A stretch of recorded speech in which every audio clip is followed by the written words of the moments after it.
All right, welcome to the latest edition of the FPL America podcast. This is David Smith. Travis Hoig. Francesco. See, second time. It even sounded like you knew what you were doing. You just cruise.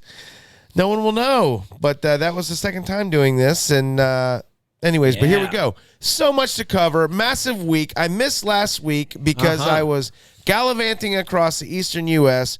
with finishing the year with basketball tournaments.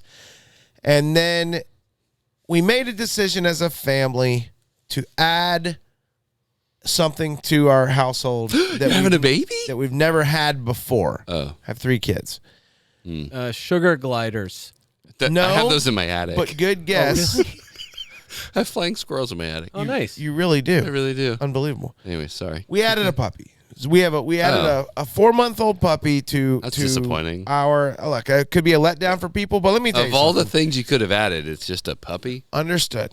Well, we just added 2 kittens, and they're about 4 months old, and we decided, well, let's get a 4-month-old puppy and add Running that a in. rescue shelter over there. I could go into the details, but bottom line is we had to go to Georgia to get this puppy where my family's from, a breeder that lives there, and we got the puppy, and 2 pukes later and a 10.5 to 11-hour drive back from Georgia, which normally is about an 8 to 9.5-hour drive. We made it, and we're adjusting to the puppy world as you have to crate train it and do all the things, and so we're kind of grinding through that. So I've had to try to catch up with work after being out of town. So I'm barely here. But I did get business to as see, usual. Yeah. He's so right. I did get to see plenty of Premier League football this weekend, and let's be honest, no one cares about my personal life, but everyone watching and listening cares about FPL. What else about the puppy? Yeah, the only people that listens like your mom and your family, so this is like their way of reading your diary. That's probably fair. A little 5-minute blurb every week. That's all they get. So, gentlemen, let's blast into this. I am not having... Yeah, FPL America country. Let's ride. Brian is so fired up about this. Is not an NFL podcast. His Pittsburgh Steelers signing Danger Russ Wilson. Let's ride. FPL... I mean, the Steeler country. NFL free agency opened today. It's not an NFL podcast, but it was a lot of happenings. A lot of happenings. But we got our announcement in the middle of the night, 11:30 p.m. Eastern Standard Time last night. So Steeler Nation had a few hours to think about it's fantastic before they could hit the Twitter wire. It's like sending out we sent this guy into early retirement. He sent it out to the company at 4:59 p.m. That's right. Like right when everybody's leaving. Yep. No, there's lots to talk about for FPL for game week. What's left of this ridiculous double game week and the blank double game week or blank game week 29 coming up, and let's talk about some things. All right, let's dive into it. Travis, we have to start. I have to do anything. When I was here last week, I was sick. I wasn't feeling great. And it blew up after I left your house. Not blew up like it was all. Oh no, I'm much better today. Much better. Can I just say today. that I think that's all indication that it wasn't my fault. It was absolutely not Travis's fault. But you stayed in the house all weekend. I was in the house all weekend. Yeah. It was not good. Yeah. But it was all, no excuses. It was all everything about the flu-like symptoms. It was congestion and some body aches and stuff like that. But that's it. It's over. Let's talk about FPL. Travis, when I called him earlier today, he's like, "Yeah, I was home all weekend pretty much." And the good news is I have most of my prep done. So he wasn't even cramming last second. He was already. What are you talking about? Ready. He never does that. Still searching for already prepared right now. He's always ready. All right. I came over here Sunday morning / afternoon, and sat here with Travis, and we watched the most exciting game all weekend. That was a fun one. It was an absolute blast for a neutral and or even an Arsenal fan rooting for a draw, although I spent the game rooting for Liverpool as I wanted to see City lose. I was willing to sacrifice I'll some points as an Arsenal fan. I was absolutely rooting for Liverpool, who once again got absolutely jobbed by the officials. And now it's like I've been hearing the Liverpool people say this for a while. It started with Scott. Travis carries it on, and my brother is nonstop with this about how Liverpool gets factored so much more than everyone else. Now, I do have over the last couple years, Arsenal has gotten factored more than people realize. I do have something to add to this narrative as soon as you're done defending the I'm team, gonna let you finish. You hate. Well, but go ahead. I don't hate Liverpool. It's just I have too many friends and family members that like Liverpool. Yeah. So it's kind of like the Steelers. It's just obnoxious. Like too many of my friends are Steeler fans. Shots fired. Kind of like the Steelers. Yeah, anyways, I got it. No, anyways. Well, Steelers haven't had a ton of success in the last 5 years, but perennially they've been very, very good. Yeah, of course. I mean, like you have more Terry titles. Bradshaw and Terry Bradshaw. Stop. No one ever wants to hear about the Steelers. Heinz Ward. I love Heinz Ward. I love Heinz Ward. No, Liverpool. Liverpool. So this game going into it, my brother was painting this picture of there's no way we have a shot at this. What are you wearing? Taking your clothes off. Is this the Steel City? What is this? It says Pittsburgh. Okay. Steel City, baby. Yes. I think I was actually wearing this last week. Okay. I think we might have been both wearing the same outfits last week. Gosh. So I just put a hoodie on. Diving back into this, my feeling was, number one, I have a utmost respect for Anfield. And that, I think, is probably the hardest place to play in all of professional football. Is playing in the second half at Anfield, whether you're up or down.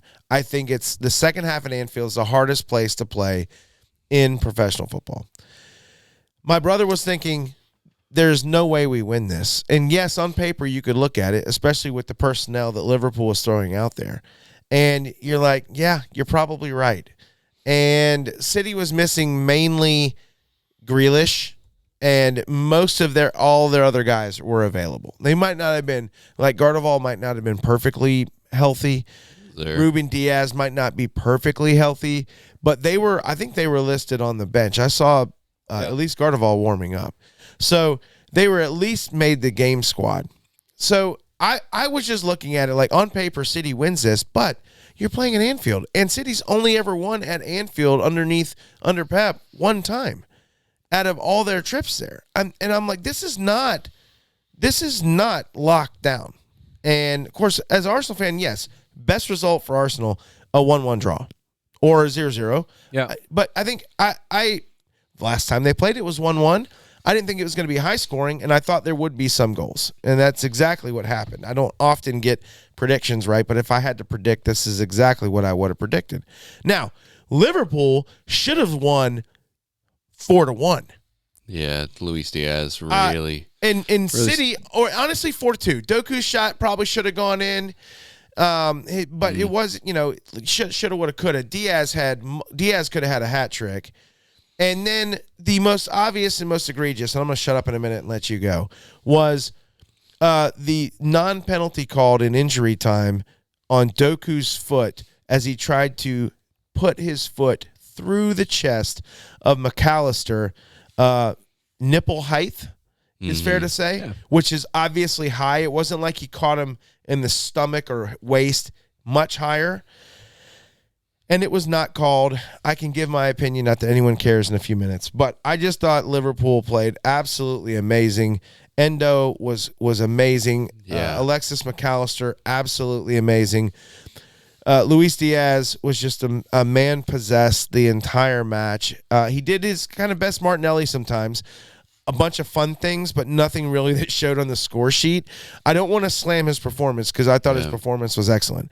But Martinelli has a tendency to do this. I think Liverpool Diaz is Liverpool's Martinelli, where you're like, all of a sudden it does click and he lights people up, and then other times you're like, where'd he go? He was doing things, but nothing showed in the score sheet. Anyways, Liverpool should have won this game. They outplayed City. They scared City the entire match, and they forced Ederson into a stupid decision. And they were just fantastic. And Salah comes on, gives one good pass. Not really the best performance from Salah. I definitely didn't see anything that makes me want to go get him anytime soon, especially obviously not next week because he's not playing. But all that being said, Travis, what was your take? I think you said all the words, pretty much the entire take. So I stole everything. Well, is that what happened? Most everything. I think the primary component here was that Liverpool eventually got to the point where they smothered Manchester City with probably it was a very strong squad. I mean, you look at Gerald Kwanzaa, who's 21, and Harvey Elliott. Yeah, but he's only starting because Konate's out. Sure. He played great. I'm not knocking that. But I guess the point is, the tactics were what did it, right? So, they all collectively played their part in the tactics that they were put out there to enact, and Pep got out coached more so than anything by a team that did their jobs.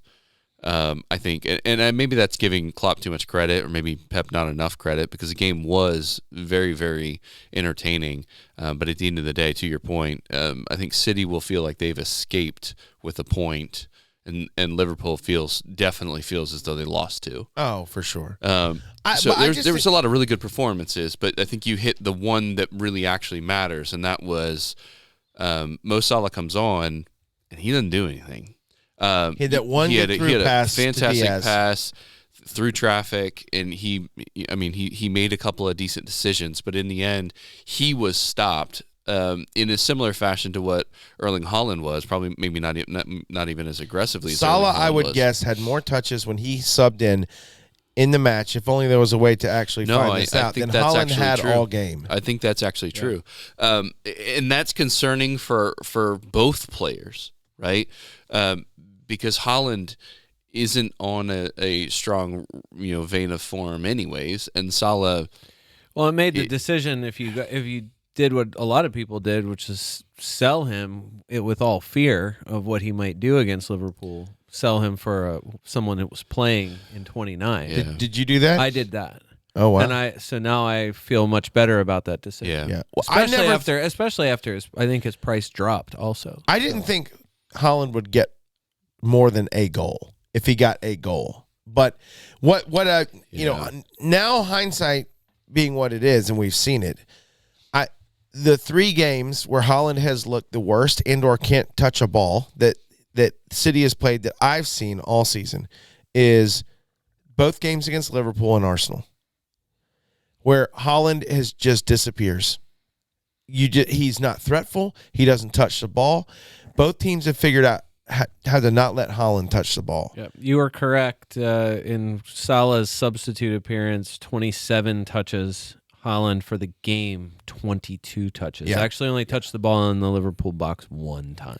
His one shot was outside the box. Yeah, that's exactly my point. Yeah. So he's not a player that needs a ton of touches, but there is still a certain rhythm to the game. They were not able to get the ball to Haaland in a hold-up position. They were able to keep pressure on City and completely lock the middle down. So Haaland, the only time he might get a ball is on a cross. Yeah. And then they were man-marking him, obviously, and/or double-teaming him when that would happen. And so I just think that again, against those two teams, against Liverpool twice and then against Arsenal, Haaland is a ghost. I don't know necessarily that they man-marked or double-teamed him so much as they cut off his supply. I saw a comment on Twitter that I thought was very, very pointed. The best 6 in the world was on the field, and he lost the midfield battle. Yeah. Yep. Endo outplayed Rodri, and Rodri didn't have a bad game. Endo just played that much better. But it was the pressure that they were able to put on Rodri that they forced the ball out quick. They would not ever let them play through the middle. So Rodri's not getting on the ball, making through passes and advancing it up to. Hold on a second. Let me shut this down. I thought I did that. You're just so popular. No, it's my brother. Here we go. All right. Wow, we should just We should just loop him in. Probably should have. Probably should have. It'll take 40 minutes. That is true. He was pretty worked up. Let's keep this thing moving. So, lost my train of thought. They couldn't move the ball quickly. They couldn't move the ball up the middle. Took away the That's middle. right. And it wasn't until Kovacic came on and started moving it quicker from the back, and instead of them trying to play out. De Bruyne wasn't playing. Technically, yes, he was playing in the middle, but he had to get the ball on the edges. So I saw someone draw this up the other day. I thought it was brilliant. Pep likes to have if you look at the field long ways. So there's 5 different lanes. There's obviously a center lane. Go to the center. There's a lane equal distance out. There's 2 other lanes, and then there's the outside lanes. And he never wants more than 3 people. Never wants more than 2 people in those lanes. Okay, and so De Bruyne was never allowed to operate in that middle lane, and neither was Rodri. They made him go. They made them go to the outside 2 lanes, and when they did that, completely cut off feeds into Haaland. And I just think that was, I don't know why other teams don't have the personnel to do it. Maybe it's just something that Arteta and Klopp have figured out, because Arsenal has done that twice to City, once which I know it's a Community Shield, but they didn't. They beat City in the Community Shield, and then they beat City when they came. A Rodri-less City, I'll asterisk that game, when they came to the Emirates earlier in the year. So City's a different team with Rodri on the pitch, but Liverpool didn't matter. They didn't care who was out there. Yeah. So City assets at this point, I mean, I think, for game week 30, are you bringing Haaland back in, Brian? I was going to say. I was going to bring up Foden. I was just still look dangerous. I'm saying I don't think there's any opinion about anyone other than Salah that changes anything about maybe what you were going to do. I think. Yeah, I tend to agree with that. Haaland blanks, but I don't think that's all that weird. I think a lot of people reluctantly sold him. Again, I did what a lot of other people did, sold Haaland for Carlton Morris. You don't have to justify it by saying a but it, Brian. Own your choices. Brian, don't be such a. Why are you so soft? I am, because I'm a house cat. I'm a soft, lovable. I just want to be there. Cat. No, like what I'm saying is that. The hope was that it would the extra match Liverpool blank and then Arsenal that run is a safe Haaland drop. I agree. Whatever, regardless. If anything probably. Right. Agree completely. So the hope that he wouldn't get anything if you sold him. You win so far, or at least you're going to break even. I think in the end. I don't know how many people captained Haaland. I mean, if he might have been just perma-captained for however many dead teams or whatever. Either way, you're not worried about it. With after game week 31. So as soon as they're done with Arsenal, if you're wild carding, whatever your priority transfer at that point is Haaland as a forward and whatever. If you whatever. Foden to me is a reluctant sell or a fairly easy hold. This was just a weird match. A disrupted Manchester City performance. That's it. They looked great to start, and then once. Then it just didn't. It kind of fizzled. They did. They just got kind of worked after that point. De Bruyne, you're not bringing him in this week. He has history against Arsenal, but I just think he's too expensive. You're not going there again this season. Maybe game week 32, like maybe once you get past some of the tougher matchups, you think about John Stones, like for 32 to the end of the season. I don't think you're buying again. Great performance for him, or at least scores the goal. What are you trying to get from him? You think he's going to score again? I just think of the defenders. I just think he's too important for what they need to do. He's just to me, he's a key piece, and this title race isn't ending. So what's his price compared to he's 5'3". What's Ake? So Ake is 5'1". I just think other guys are too rotatable. But Stones on set pieces is way. I mean, they had the one set piece drawn up for him. The biggest issue, one he scored on. The biggest issue with Manchester City. That was conjecture. And this is long.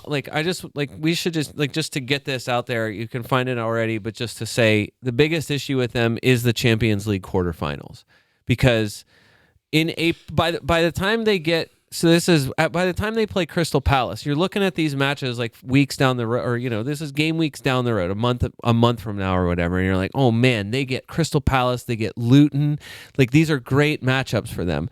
Well, Crystal Palace is away on April 6th. The first leg of the Champions League quarterfinal is on April 9th or 10th. So that's either 3 or 4 days after Crystal Palace. Okay. Then they're home to Luton on the 13th. So depending on where that game is, it's a home game against Luton. So I don't know how much I guess you're still counting on the starters because it's a home game, but it's still Luton. The second leg of the Champions League is on the 16th or 17th. Okay. And then Spurs, they're at Tottenham on the 20th. So it's like a 3 or 4 day turnaround in all those games. I guess the title race saves it, but that's congested, I think, for them. And one injury. I was about to say exactly that. It's only going to take one. They're already, like, you see the difference without, I think, we've talked about this, and other more knowledgeable City people have said this already. The drop off from Grealish to Doku, as dynamic as Doku can be, it just, hilarious that Doku ended up being the guy that could have salvaged it for City in this game. And lost it. Right. Yeah. Right. Like both. So, yeah, I just think there's a lot that's going to happen in April. And those are the matches where you're looking ahead and you're like, got to have 2 or 3 City for those. And you're like, well, they're Palace and Luton. How important is at Palace home Luton compared to the first and second leg of the Champions League, especially when at Tottenham, like the two like bogey teams for them are Crystal Palace and Tottenham. Like Palace, for whatever reason, manages to find a way against them. Every time. Was it this year, Palace was down 2-0, and then they came back and got a draw in the last 10 minutes of the match? Yes, and by then, look, it's April 6th. I don't want to put anything on anybody's hamstrings that isn't acceptable, but Elise and Eze should be fit by then. Okay. And then at Spurs, come on, when has Tottenham been afraid of this team? Never. At any point. Right. So anyway, they're either gonna win 6-0 or lose 6-0. Like Alexis McAllister, most untouchable midfield player in Liverpool history. I don't know. You can't possibly go there, right? Like, not with Luis Diaz. Like, the question of Salah, we've already said, is just a kind of a matter of when, not if. Like, I agree. I even said that. I'm like, he didn't look right. He had 3 weak shots. This carried almost zero goal threat. Maybe you say he created an okay chance for someone, but that's it. A bad offside call at a critical moment. That's like the most memorable thing he did in the game. Yeah. So really, it's just like, I don't know. It was the perfect Salah game for Dave Smith only, I think, is the. It reminded me of old Salah. Yeah. Old young Salah before he started ripping the backs off nets. Like, my one guy is Darwin. I don't know. You want Darwin and Watkins. I want a bet. I want a Darwin. We talked about this. I want a Darwin and Ollie Watkins bet. Who will score more points from game week 30 to the end of the season? Darwin or Ollie Watkins? Because I feel like that is we've already said, like, I think everybody is, like you say, Ollie Watkins, this is a transcendent season for him. He is making himself a lot of money this season. For the rest of the season, though, Liverpool definitely have a double at some point. Mm-hmm. And then you tell me on their schedule, as you look down through, other than, like you've said, at Anfield, at Old Trafford, and the Derby, home to, they play Spurs at Anfield, which, whatever. we have unfinished business with Spurs. I really hope we smash them.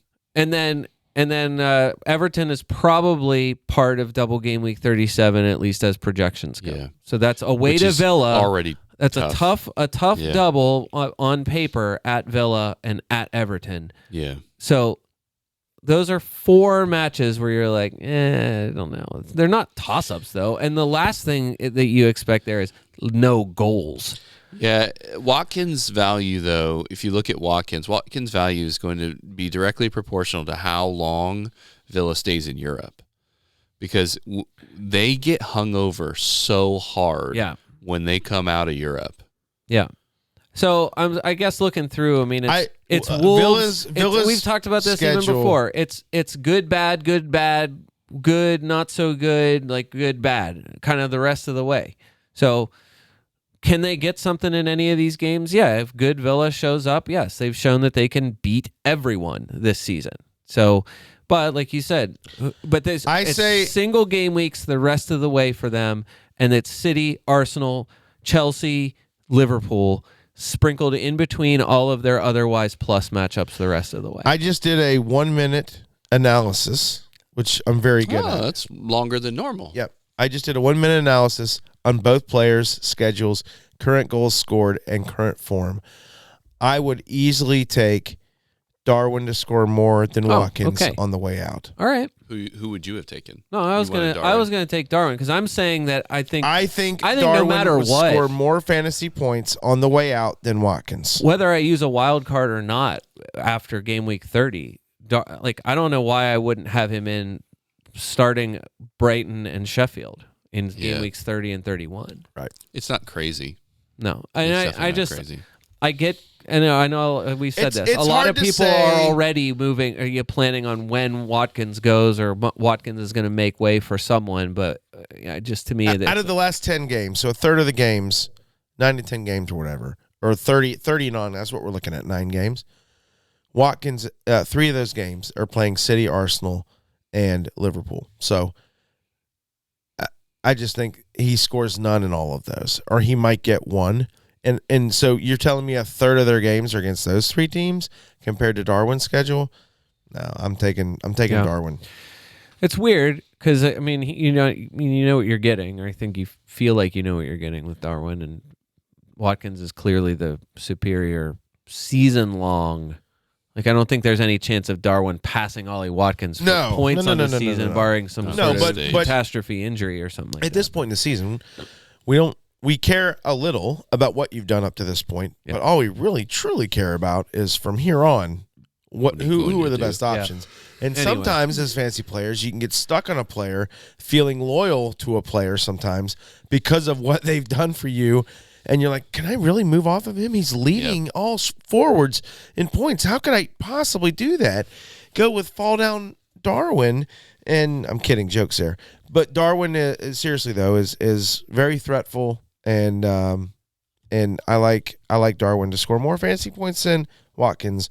Game match week 30 on out. Is there anything else Liverpool and City we need to cover? I don't think so. I just wanted to say. Is there? No, the only other thing, than Arsenal's going to smash them when they play. No, I just wanted to say for Arsenal or for Liverpool that yes, the decision was bad in this game, but Nottingham Forest has a legitimate gripe from their game against Liverpool. That's right. We didn't talk about it at all.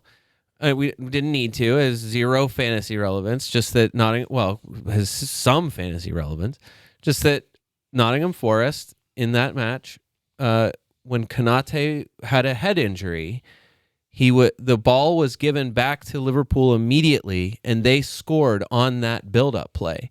The ball. It was 2 minutes, but referees. That's a long time. Right. But it wasn't the same phase of play, so I don't think that's totally fair. But I mean, it was shortly after that. I'm just saying. 2 minutes. Right, but still, that's a ball that they kept possession and scored off that.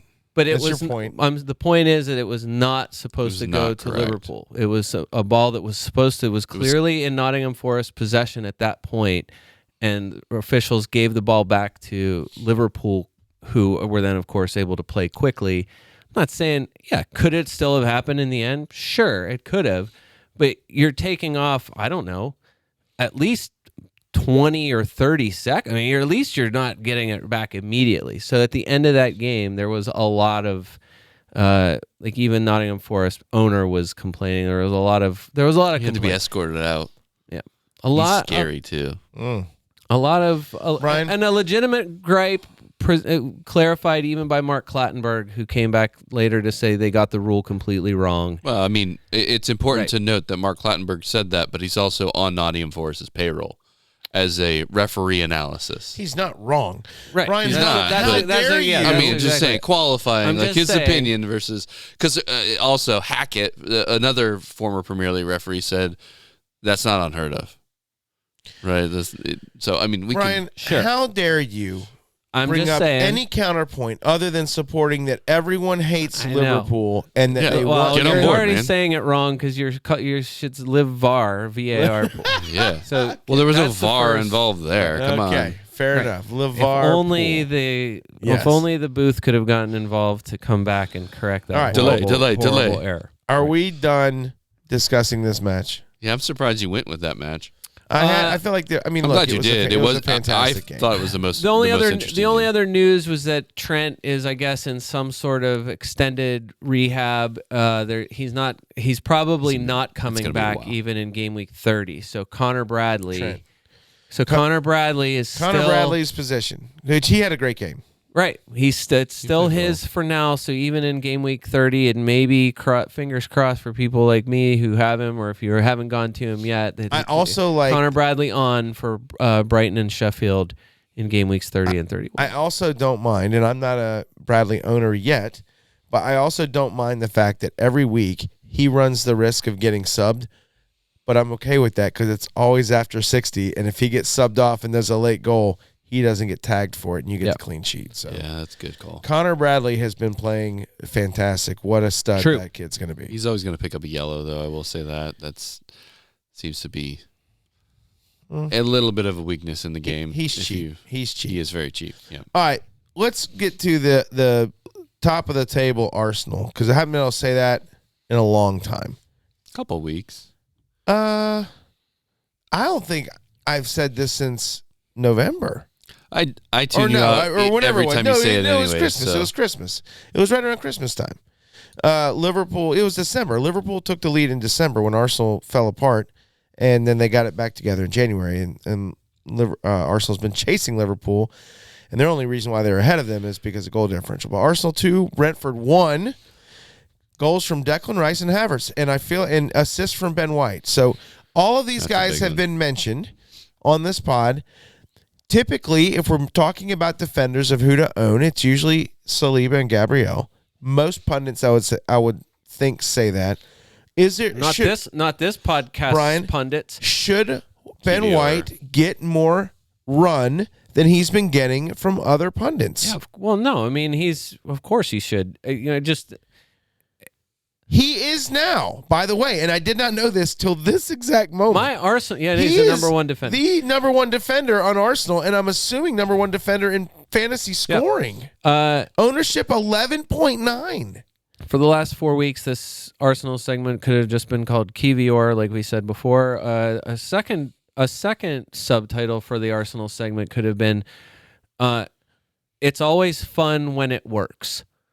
So no matter who it is, it's great when they're the one doing it. Right. So if you got the guy that does the business, you're happy. If you got the guys that don't, you're not happy. And so that's why my question for you last week was going to be, do you regret getting Odegaard instead of Havertz? And at this point, I don't know how I would have said, of course, yes, you'd say, of course I regret that decision. Not like that was a serious decision at the time when you were bringing in Odegaard. A couple weeks ago, yes. So what I'm saying is for Ben White, because I was going to say it even for, we could talk about free hit strategy or, what I was going to call free hit or 3 hits. Nice. Because that's that's how many I would probably end up taking. Wow. No, because I just said if I was selling Saliba, I've already said if I was selling an Arsenal defender, which I have Gabriel and Saliba, I wouldn't mind selling both of them right now, like anyone else, for Ben White and Kivior, because Saliba, if I sold him right now, I'd actually make a 10th to get Ben White in the team, and then no matter what, if you're bringing in Kivior, you're saving yourself, almost $1.50 depending on what you're doing. So yeah, Ben White, this week was just really awesome. If for some reason you don't have an Arsenal defender, then yeah, I don't know how he's not the guy you buy. The reason why is this, and this is why his value and his performances have gone up. They have figured out he is now doing the inverting where Zinchenko used to. They tried to have other people do it. on the same side, and Kivior is not doing it. Kivior is just playing for, falling back when Arsenal has the ball, they pretty much are playing 3 at the back, and Kivior falls into, he's a natural center back, and so but playing a left back. Ben White's the one that's getting into those, in quotes, Zinchenko positions. Yeah. He's also playing on the same side as Saka and Odegaard, who occupies space, allowing him to be the lesser of evils when necessary to get forward. And then Havertz and Rice, and again, obviously, it's easy to say this happens because they both happened in this match, getting into the middle. Both guys are taller guys, getting into the middle and getting their heads on balls. The numbers dump on Ben White is this, and what's really great about Arsenal is that you now have a very clear run of dominance. Game week 24 is where Arsenal turned things around. So since game week 24, among defenders, Ben White obviously number 1 in points, so great. He has 1 goal, which is the same number as Ryan Ait-Nouri. Okay. He has 1 shot. League Diane, what are you doing getting him? He has 1 shot. Obviously tied for next to last. Sure, for sure. He's got 3 assists, which is 2 Probably of them tops. were in this game. Right. He's tied for first with Sergio Reguilon. Right. He's created 4 chances, which is the 7th most for defenders, tied with a lot of people, including Kivior. I was going to say, I don't think that's a lot. No, it's not. I mean, it's better than 0, but 4. I mean, Sure. Kivior's, that's what I'm saying. Kivior's created 4. Okay. He's touched the ball in the box 8 times, which is tied for 8th most. Okay. Kivior's done it 9 times. Okay. He's just like where he's slightly ahead of the pack is stuff like penalty area entry passes. So he's like 6th best. But like, and then his defensive numbers are non-existent. Like he makes a few tackles. Like he's got a few clearances, and you know what I mean. Like you go through those numbers, and you're just like it's nowhere near any of the top players. And you're never counting on him to do anything defensively because the center backs are the ones doing the defensive work, or or Jorginho or Declan Rice running back. Like he's not asked to do a ton of that. So yeah, like that's what I'm saying. That's why I mean it's great when it's working. So. Yeah, like this week it looks awesome, and it was 2 or 3 weeks ago where again it was Kivior was the only defender who got you anything when he got an assist, or the week that he scored a goal, he was the only defender that week who did anything for Arsenal. But like, yeah, this is awesome. Like, of course, an 11 is going to change what you think about Arsenal defenders, especially when you give up the dumbest goal in history to kill a clean sheet. That probably was not going to happen if it was up to Brentford alone. So that's the hard thing. Like, he's not wrong. I don't know. They were just smoking those guys. It was like the worst, you know how it is. The worst possible time to give up a goal is right before halftime. And then you give up the dumbest, worst kind of goal at the worst possible time. So of course it took them to the last second to try to. He's sold in the summer, right? Yeah. Yeah. He's sold to Chelsea. Yeah. Think so? Chelsea's going to buy him. Yeah, so like even like for this, like Kivior gets replaced by Zinchenko. Zinchenko's back fit enough obviously to come off the bench, but it seemed like we're down and we really need to go for it. Zinchenko is more attacking we need guys who can find the net and or find someone else who can find the net. It doesn't change things. It can't for the way they start. There's no way Zinchenko because the starts. reason why I say it too is because it's not like Zinchenko came on and it was like he's like a 9.9 rating, does something awesome that facilitates the winning goal or something. Correct. He was the same effectiveness as any other player that was out there, whether Kivior or any of the other. Correct. Like he didn't do anything special to we got to get him back in. It didn't matter anyway. Like the weeks where we thought like, oh man, Trossard's like crushing Martinelli, and it never mattered. Trossard never overtakes Martinelli. It's just an accessory. So that's all. I just wanted to clear that up. No. I would still like, for me, I'm still thinking of, all right, how do I put, like, do I just pick one defender and do like we talked about last week? Is it one defender and Saka with a midfielder, or do you stay with two defenders and then make Saka alone? It's just getting Arsenal hard to guy? ignore Havertz numbers of late, Brian. I mean, which we talked about. You guys probably mentioned it last week. We can just go back the last 4 weeks, and it's 12, 14, 14, and 7. Yeah. And it just seems like I don't think those kind of numbers are going to stop. And look at the numbers he's playing over the last 10 match weeks. He's pretty much on the score sheet. Yeah. I mean, on the starting score sheet, not score sheet. He's on the starter list. What's the starter team sheet? That team sheet. Thank you, Travis. That's exactly what I'm looking for.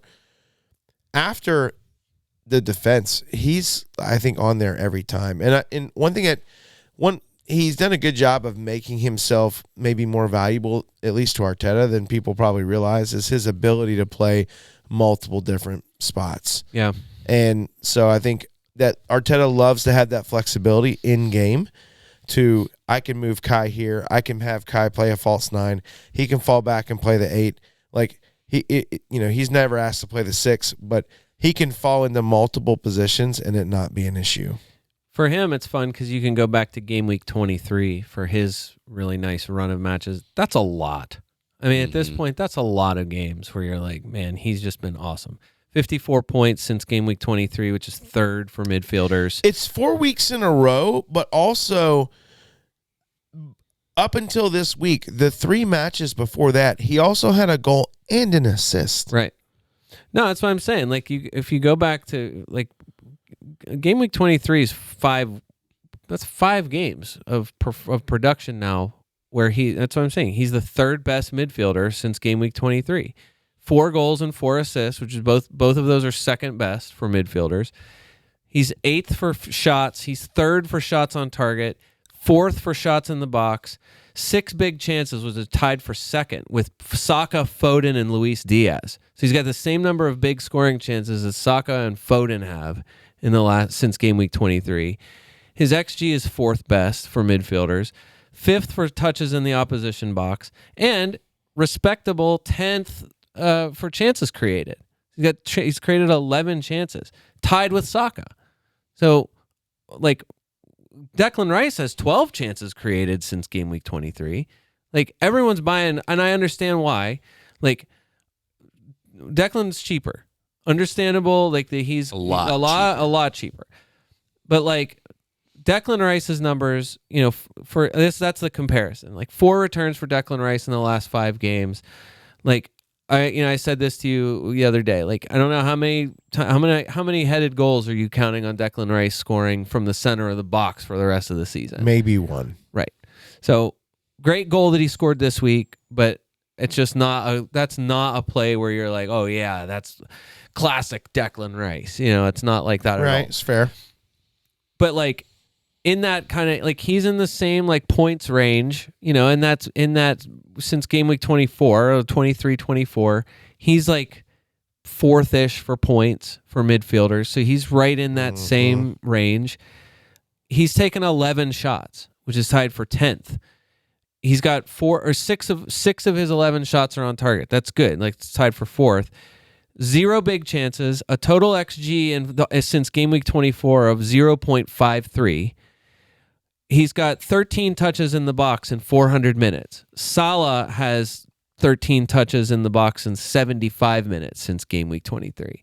Like, you're not counting on that kind of stuff. Like, he's created 10 chances since game week 24. Same number as Saka. We already talked about that, though. He's on set pieces. Of course he's going to create the chances. Right. It's just, to me, like, he's not a bad pick. It's just like, it just seems really clear. Like, if you're picking one or the other, you're doing what you can to make it Havertz. Because this is like... Assuming it's not a money issue. Right. And that's the biggest thing. It's a $1.7 difference right now. Both these guys, they're both going to go up. That means less this late in the season. Earlier in the season, it's monumental because you haven't gained value in your team I can't think of a more common pundit opinion that you could probably find from game week 30 to the end of the season than 9 players from the 3 best teams. That's it. 9 players, if you can do it, however you're going to do it. 3 from Arsenal, 3 from City, 3 from Liverpool. Yeah. I don't even think 3 from City is necessary. Probably not. 2. 8 from the 3 best teams is totally fine. Yeah. So that's why I'm saying, like, looking at the numbers, it's just like Havertz is just crushing it. And that was the only question is it real? Like, I think it is. Your manager Travis? Seems to tell the folks at home Travis, why I'm jaded. Travis, what do you think? After this many weeks, it has to be real. You can't argue with. Do you like your? Since, do you like 23? You said 24, 23. Game week 23. When Arteta was asked if Havertz has justified the investment, you saw the quote. No. He said no. I haven't seen this quote. He said no. He said, "I'm so happy. If somebody told me after the first 2 or 3 months that the whole stadium would be singing his song with that passion, with that feeling, with that chemistry, I would have found it hard to believe." Yeah. That's what happens to good people. He's an exceptional player. Like, special shout out to Troll Football on X. X. Oh, X. Yeah, thank you. It used to be Twitter. For reminding everyone. For me, it's still Twitter. Reminding Chelsea fans how good Pulisic, Havertz, and now even like Timo Werner are doing. Yeah. Like just giving their numbers from the last few games or whatever. Yeah, it's great. But Havertz to me Salah, De Bruyne. I was gonna say there's a long but list. Even those 3 guys, it was like those Lukaku. guys couldn't have gotten rid of Havertz and definitely couldn't have gotten rid of Timo Werner fast enough.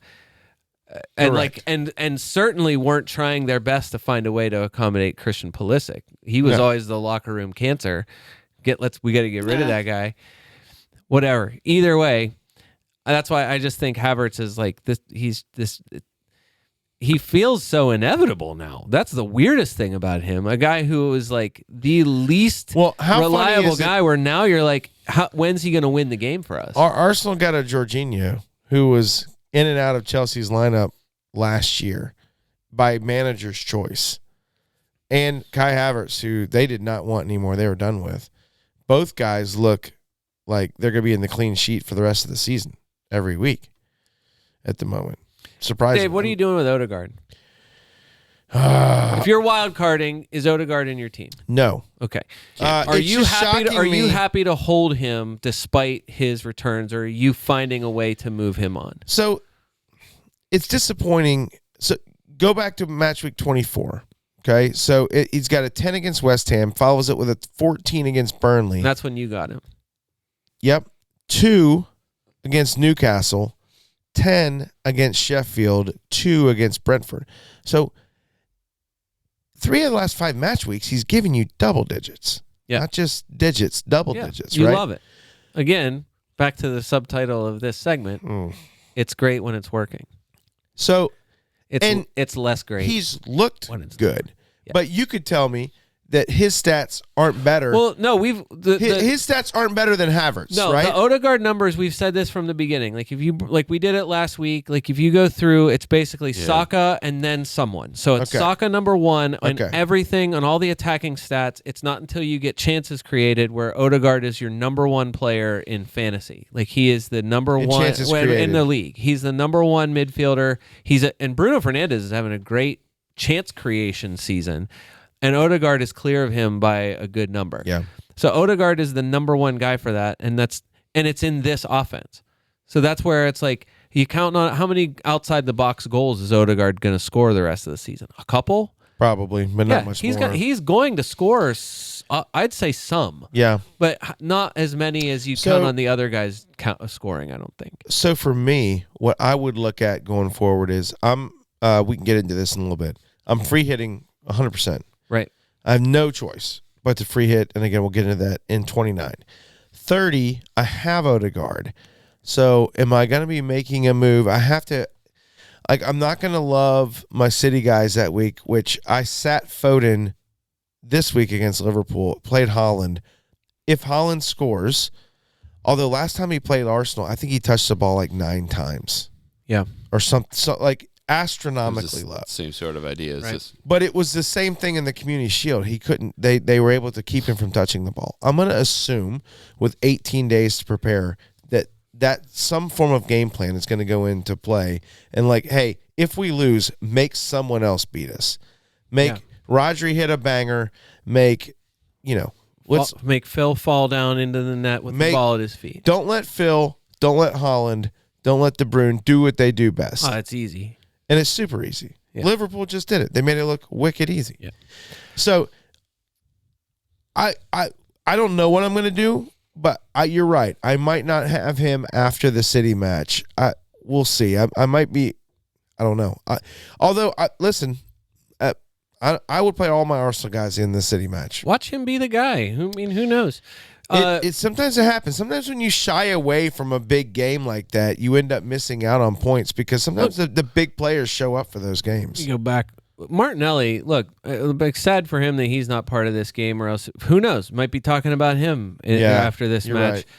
Had a little issue. I mean, obviously it was a cut or something. Whatever happened to him last week was enough to keep him out of this match. You got 21 days basically until So there's no. To me, it's. I mean, he'll be back. Arsenal has a midweek game against Porto, but he won't. Right, he's not making that. But either way, I don't. I mean, it's not like you can't cover that.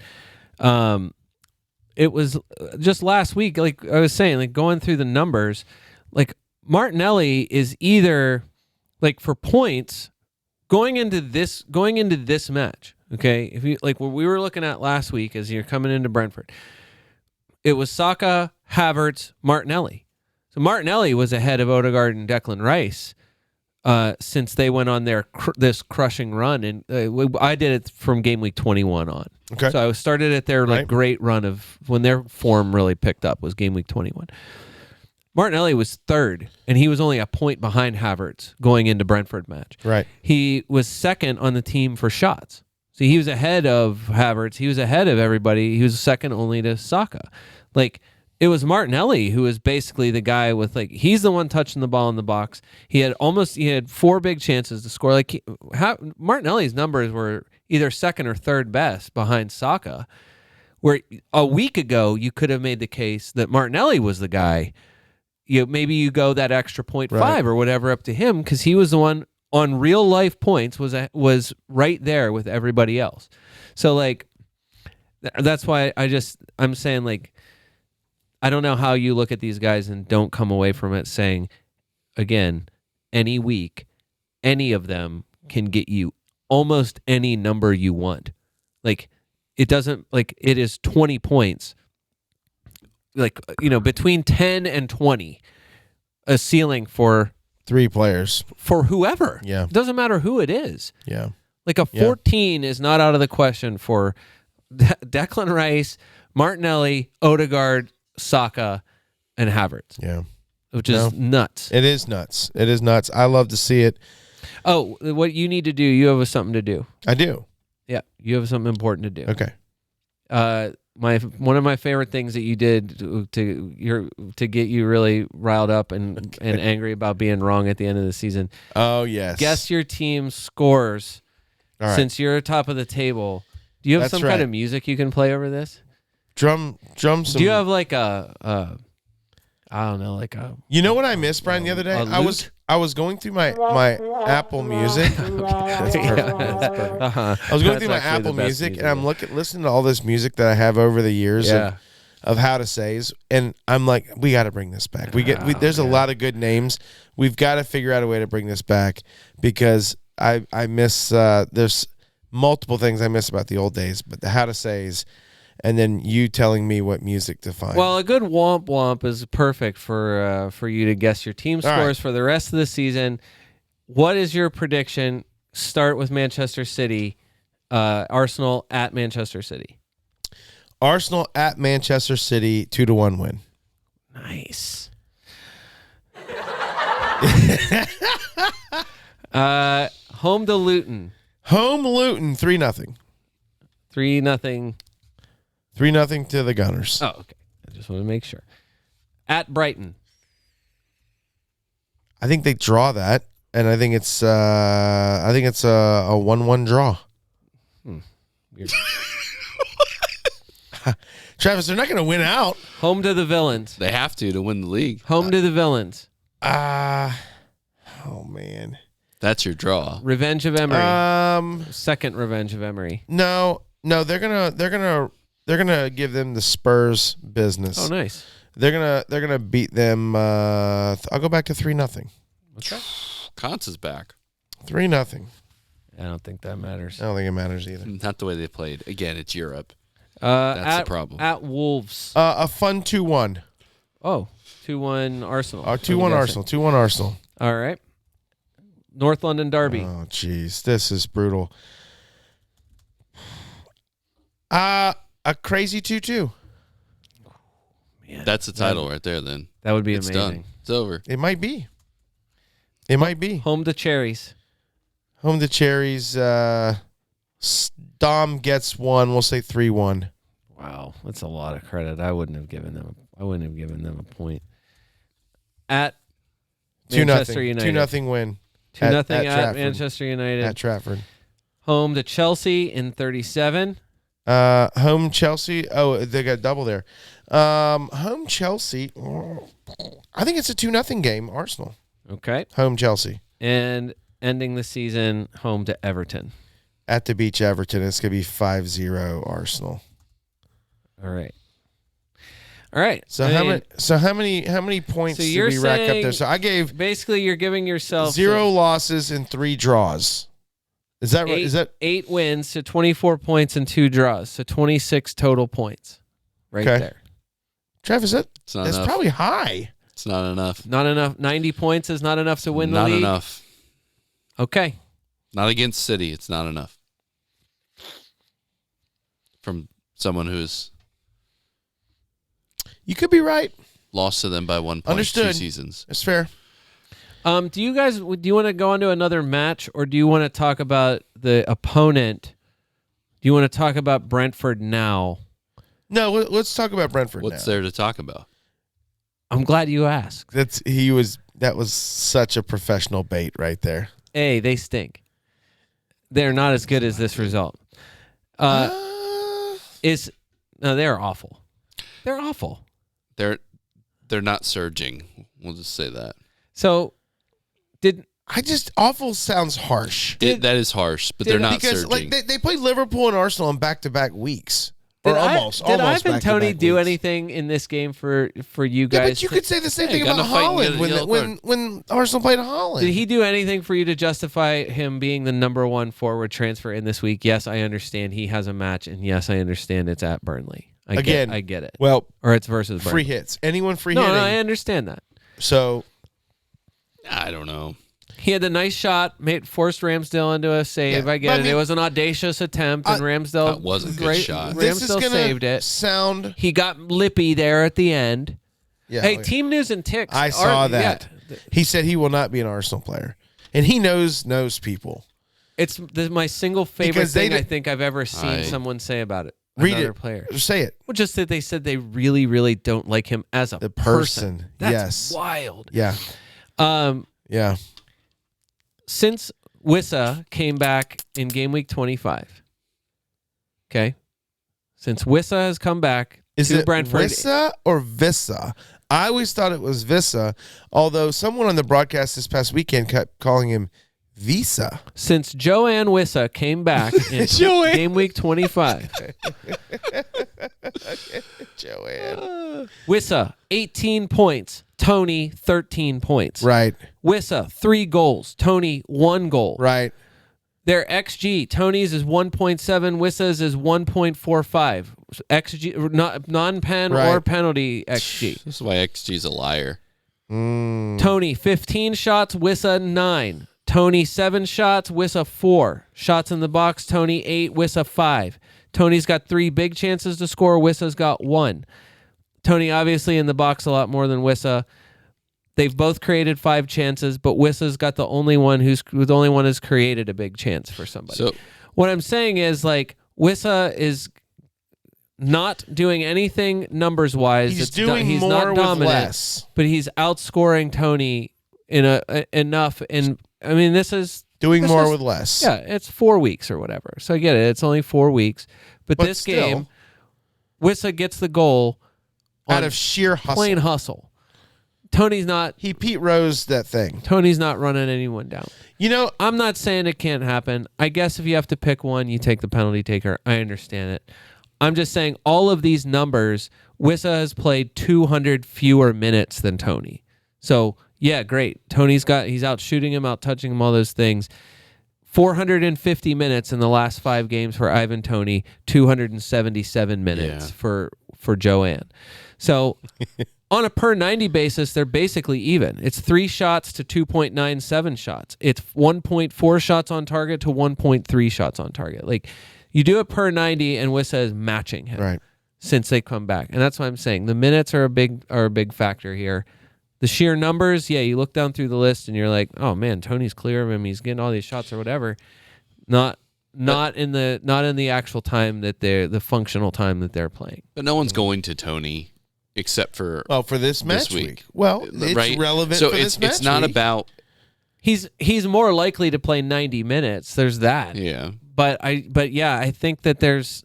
Who else are you going to pick up? I mean, you might pick both of them up if you're on a free hit. Why wouldn't you at this point? Are you free hitting? I haven't decided yet. Are you free hitting or 3 hitting? Definitely not 3 hitting. I was messing with when Brian just like tuning them out. I was messing with my team, and I don't know what I'm going to do. All right. I'm undecided too. I will have 3 players like playing if I don't. I have 5 right now, but that's not enough. Assuming There's you're on 11 a free players hit, that play each week. I don't know if you know that. Oh, I'm sure this is a strategy that many people will follow, but I don't want to get on the fence here about it, whether or not you do or do not do this. What if you skip the attack for Brentford altogether and just hedge all of your bets on Brentford having the best single matchup and the only chance for a clean sheet this week, playing Burnley, and go Flecken and 2 defenders, or pick 3 defenders. Start all 3 defenders if you're on a free hit. How did Burnley do this week? So, to Dave's earlier point, like, this is their last since game week 24, no clean sheet. But their last 5 opponents have been Liverpool, Manchester City, at West Ham, Chelsea, and Arsenal. That's exactly my point. So it's 5 opponents that could really not have been worse for what they're trying to do. And now, like, they did put in a valiant effort against your guys. Yep. They were gifted a goal that I think otherwise. I think they earned it. Did you, Thomas Frank came up to Ramsdale on the pitch afterwards? No. And put his arm around him and said, listen, give a little credit to Wissa. He worked really hard to get on. Like, and you watch it in real time. Ramsdale didn't delay, didn't slip. Wissa just got there quicker than he thought he was going to get there. And I thought it was cool that Frank put his arm around Ramsdale and said, hey, don't be too hard on yourself. Wissa worked really hard for that. And he probably said, don't worry, we'll buy you. Probably. He probably said that as well. I get it for this season. So it's not like there might be some recent changes or whatever, but like for this season, Burnley is by far the lowest XG in the league. Mm-hmm. So they're worse than Sheffield. So Sheffield is they're but they got Fofana starting to score for them now, right? They scored 2 goals. They have the worst. Their XG at home is lower than Sheffield's XG at home. Wow. Brentford is 3rd for XG against on the road. Okay, so they're only behind City and Arsenal. So on the XG road. against, I'm saying like defensively for the on the season, road, they're pretty good. Again, those season stats include Ben Mee and Ethan Pinnock, who are not available. Right. No longer with us. I'm just saying, to me, like you have them. It's Zanka, it's Roerslev, it's Collins, it's Reguilon, right? It's Ayer. So those are your choices.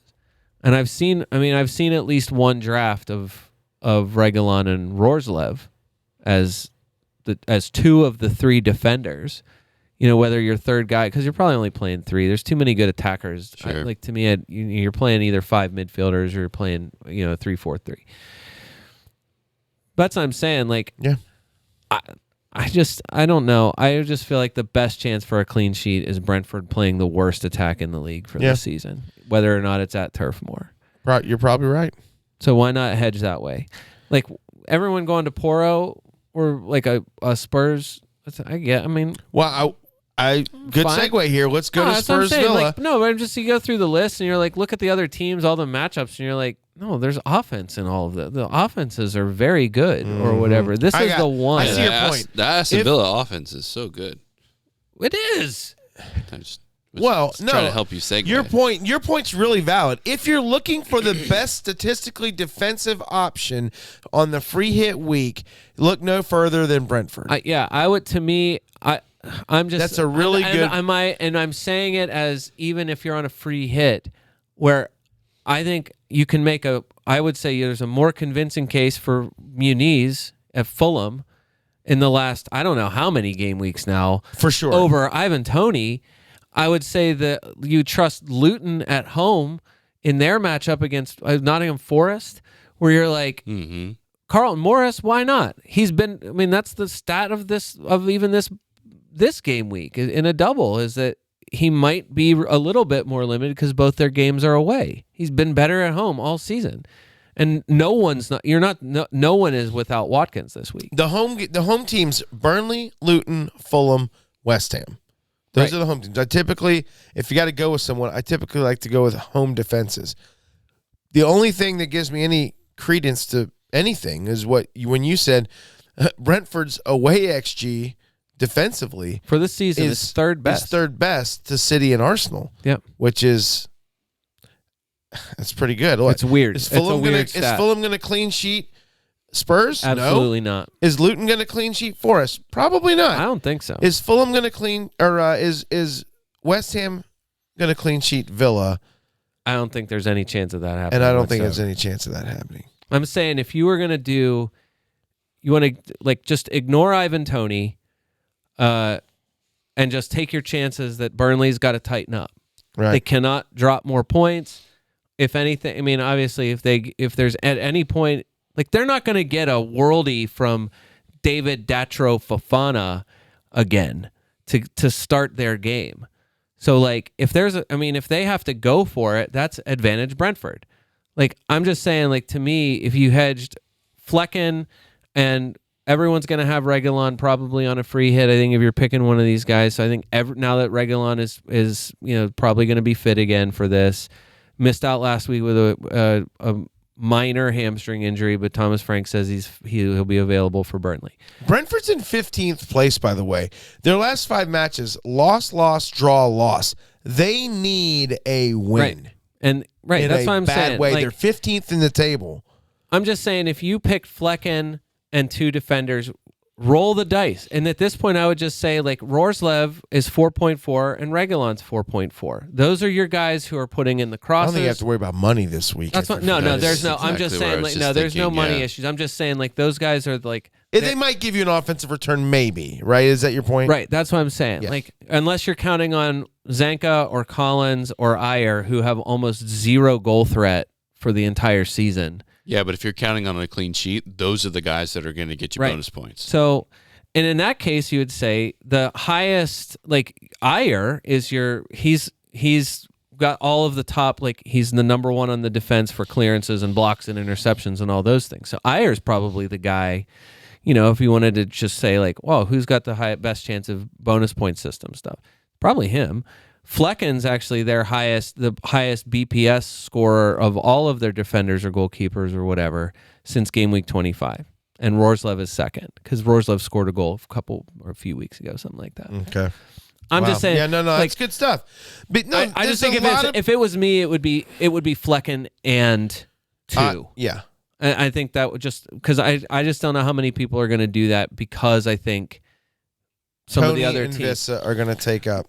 They'll take up 1, and I think one of the defenders, almost everyone's going to have Doughty, I think, as a defender option. Yeah. And then I think the other defender is going to be Porro, Udagi, Romero. Yeah. So, anyway, that's what I wanted to talk about with Brentford. Yeah, Travis, take that. No, 30 minutes later. No, it's this guy. It's just this is the dumbest. This week right now is already stupid. It's the dumbest. And we're about to go into the second dumbest game week that is going to be the rest of the season. Yeah. So, all right. Let's it's a good thing I gave up week 8. I know. Let's embrace the stupidity. 2 teams that play in match week 29, the second dumbest week, Brian's saying, of the year so far. Villa 0, Tottenham 4. I was surprised with this matchup. Now, I mean surprised with this result, although McGinn going out with a red card. You mean it's you guys' other favorite team, Aston Villa, 0. Yeah. And Spurs ball, and 4. Brian's taking. He's bringing up. He took offense to Travis and I were texting on Sunday morning about watching the game, and he said, "Yeah, the Villa's game is on right now." I'm like, "Okay, good." I was wondering when the Villa game was on. Brian wanted us to refer it as the Spurs game. Yeah. Maybe he was right. Alphabetical order, he man. was Alphabetical order. Home advantage. I get it. All right. James Madison, Brennan Johnson, Son, Timo, Son with multiple assists and a goal. Hyun-Ming Son, Brian, is he back? Been back. Per Spurs expert Paul O'Keefe, Heung-Min Son has 22 goal involvements in his last 21 league appearances, 14 goals and 8 assists. Sounds fine. It's okay. I mean, it's not like Saka numbers or anything. It's not. Trying to get there. These aren't Arsenal numbers or anything.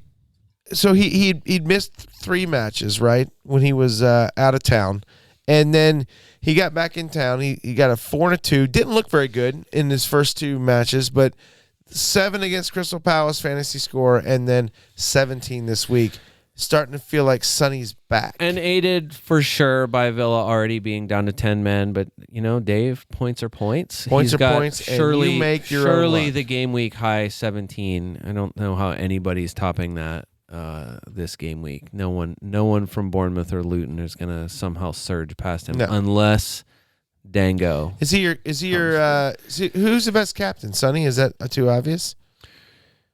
If you're free hitting? Don't you think if Son does well and the other games are kind of blah, if you captain Son, it could get you through on, I don't know, 7 players or something like that, even with just avoid probably. the free hit. If you're trying to catch someone in your league.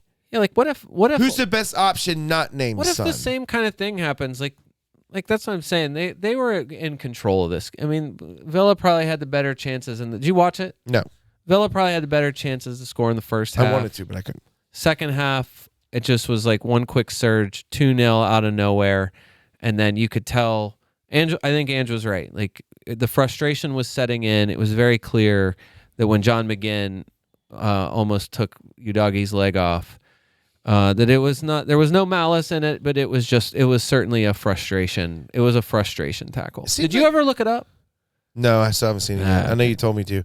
It also seems like Madison is starting to find his groove. Did he go up?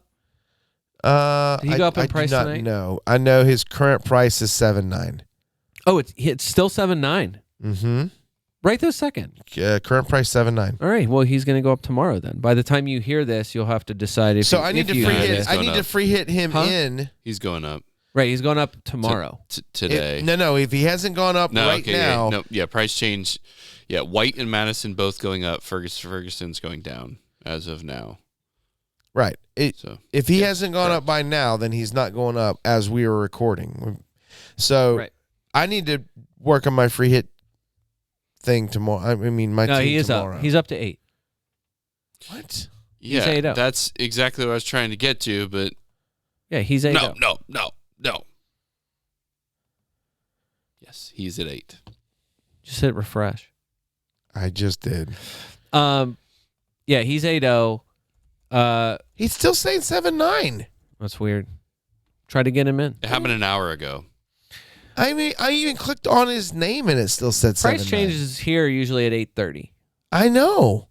The quote that everyone while you're sorting that out, Dave. The quote that everyone's keying on from Anja's post-match comments is when he said that Matters is one who has to be more advanced. We know he has the quality to score from just about anywhere, but he doesn't know how to defend. His goal was really good. He attacked the area where we need players to attack, and it was a great ball from Pape Sarr too. I'm really pleased with our goals. It's stuff we work on, and it's great for those individuals today that they all contribute. Do it again in an Australian accent. No. Come on, no, man. I will not. That's a long-standing podcast pledge to no accents. Hey, if you had to add someone, Brian, Poro or Udog for this week? I guess neither. I guess you're doing Poro. Romero. It depends. Are you doing it for just on a free hit, or are you doing this? If you're making a permanent transfer, then, no, I'm not making a permanent transfer. Look, Poro's back, gets you a clean sheet, got a bonus point in the game. Okay. If you started a Spurs defender this week or Vicario and you expected a clean sheet in this game, I thought you are straight up delusional, but you have a large bag of nuts. You made a comment about everybody going to Romero in our last week's episode, and I was thinking, what are they? What's wrong with them? Oh, that's what I'm They're saying. playing Villa. Okay, they chased the goal because he's just scored the goal against Crystal Palace. But that's why I'm like, I mean, if that's what I'm saying. If you started any of these guys in this game, if you bought them so they could, I mean, I get it. If you bought them, you bought them because they were playing in 29. Fine. And congratulations. I still, like, I'm not wild about a matchup at Fulham. I feel like there are goals in that game for both teams. Fulham's the one thing Fulham can do is score. Sometimes. Frankie Muniz is always in the mood, dude. I just think in this game, Poro created exactly one chance on an XA of 0.03. He attempted 0 shots. He's still, like, I get it. It makes sense. He's the number one defensive transfer in. I think it's probably a lot of like, it's previous performance bias. Like when he was an essential defender pick before his injury, well, now he's back. So, of course, he's essential again. He's 5.7. I think that's the other part. Maybe everybody's got all that extra money to spend, and they're like, well, I got to get a guy in. Van de Ven is out again with a knee injury, which probably not available for Fulham, and said he doesn't think it's serious. And it was one of those, he felt something. And so you never like it when you just feel something. No. Yeah. And Dragusin came in and was not great. He came in and got a yellow card. He's the new hype guy. Yes, he was the guy that they went hard after and talked him out of going to, I don't know. Interesting. Okay. Either way, it's not like they don't have coverage for it. I don't know. I mean, I guess I'm assuming he starts instead of. I would suggest so. Richarlison still probably not back, is what it sounds like. It's weird. Yeah, he still says he's fine. I know, regardless of what he keeps saying, which is extremely weird. No, like Son and Madison to me, like, and Madison, like, free hit or not, like if you're not free hitting, Madison makes sense. I think just because Spurs' schedule is good until kind of at least Newcastle. I think that's game week 33. That's not even scary. Even then, yeah, I just think it's not until they play Liverpool. But I will say this: people are looking. This is my favorite thing of the season. So, is it after like it's like Arsenal and Manchester City, Liverpool, or they play all of those teams like in the same little block? It's like Newcastle, Liverpool, Arsenal. In the reverse fixtures, so in game week 34, like they play, it's Newcastle, Manchester City, Arsenal, Liverpool. The reverse fixtures for all of those: Spurs 4, Newcastle 1. Okay, Spurs 3, City 3. That's at Etihad. Okay, yeah. Spurs 2, Arsenal 2 in the reverse fixture. You remember that at Emirates or at at Emirates. Yeah. And then 2-1 Spurs against Liverpool in the weirdest possible way. Though. Well. Exactly. Really? But still, like, and yeah, maybe that's a huge revenge game. But again, the one thing that Tottenham has shown that they're not really afraid of is anyone. So I'm just saying, like, everyone's looking at those. Everyone is going to say, well, I'm going to bail on all my Spurs assets on game week 33 because look how red it gets. Red matchups. Red. And I'm just saying, like, there were, like, 5... What's 5 plus 6? That's 11. Plus 4 is 15. Plus 3, 18 goals in the reverse fixtures. So that's over 4 goals.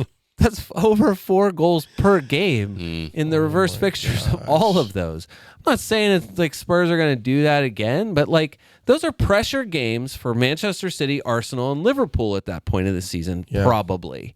Tottenham has nothing to play for. All they're doing is, like Ange just said, like that's the thing with him. What did he even say ahead of this game? He said, just want to get into Europe, basically. No, he said, all we care about is first. Like, that's a lunatic's way of talking. You know what I'm saying? They have no shot at first. All they want to do is, like, all it's going to be is him saying... Say that one again, but an Australian accent. I will not. You can't get him to do an accent. I'm just saying, like, they have no chance at first. They are not getting first. So he's saying it's first place, or what are we even talking about? That's been his mentality forever. That's just the way he plays. It doesn't matter, like he said, like it happened against Chelsea. It doesn't matter if they're down to 4 men. They're going to play a high line and try to run Son in behind everybody. That's it. So I'm just saying, like I don't see where there's a problem for Son or Maddison. Again, barring injury. The question would be is like if you're picking Maddison or Havertz. Like if that's a decision that you want to make, you know what I mean? Because that's Maddison for 7.9 or Havertz for 7.2. Like, all right, you got to stop talking about Spurs. You were losing, Dave. No, I'm just saying. Like Maddison is your number 2. Is he the number free hit team? Madison's number 2 transfer in this week, I think, or is he ahead of Son? Transfers in this week for midfielders. If only there was a way. For midfielders, I think it's Son first, Madison. Yeah, Son by a mile. Okay. Son's the number 1 transfer in probably of everybody. So what I'm saying is like, yeah, it's because obviously they play, but I'm saying like this is a decision you might have in front of you after. Correct. You're probably avoiding Arsenal until after City, but I'm saying like this is just one of those. I feel like it's one of those questions. If you were going to talk about one of the other guys, it's Brennan Johnson, another good game for Brennan Johnson. Seems like all he has to do is step on the pitch and he's got a good game. I know. Timo starts on the bench and comes off the bench and scores again. Right. Is he going to get another start? No. I think he started the week prior. No. They're flipping back and forth. Okay. That's the thing. It's just minutes with these guys. Actually, so I did this too. So since Maddison came back in game week 22, Spurs midfielders. So among the midfielders, Maddison's actually played the most minutes of any of them, but Brennan Johnson's leading all of them in points. So Brennan Johnson 33 points, Son 30, Maddison 29. That's your Spurs midfield points breakdown since game week 22. Brennan Johnson is got 3 goals, tied with Richarlison for most. Would you rather have him this week over Maddison? He's a huge roll of the dice. I would rather have Brennan Johnson than Porro. Okay, well would you want to run 3 Spurs out there in the midfield? Maddison, Son, and Brennan Johnson? If you're free hitting. So if you want to go crazy, I feel like the five midfielders makes a lot of sense. It does. Okay, so again, Douglas Luiz. Because you're going Son, Maddison. You're going probably Bowen. I think you're going Bowen. For sure, Bowen. Then I would make the case, now that Elanga got a week off, or at least came off the bench for Nottingham Forest, I think the numbers from a few weeks ago on Elanga he'd be hard to ignore. What about Ross Barkley? Do you want Ross Barkley, do you? Just throwing it out there. No. Okay, great. What about Aït-Nouri? No. Gosh. You're not doing that either. No, it'd be Leon Bailey or Douglas Luiz. Douglas Luiz, Bowen, Son, Maddison at the moment. Right. So that's what I'm saying. If you just went completely nuts and said, you know what, I'm going to throw Leon Bailey is another one you threw out there. I just think Leon, they've had weeks where they both score about the same. Bailey, Douglas Luiz has had great weeks and Bailey's had great weeks, whatever. But I'm just saying, Bailey greater than Johnson, Brennan Johnson here? This is a good one. Yeah, that's probably. I think the minutes are probably better for Bailey. The thing is with Villa is Ajax. Mm-hmm. So Ajax on Thursday, it's a problem for them. Right. That is the 100% the reason why they got smashed this week. Because they were just gassed, man. Think that maybe they learned a lesson? No, they don't have the squad. I don't think it's energy levels. Yeah, it's not.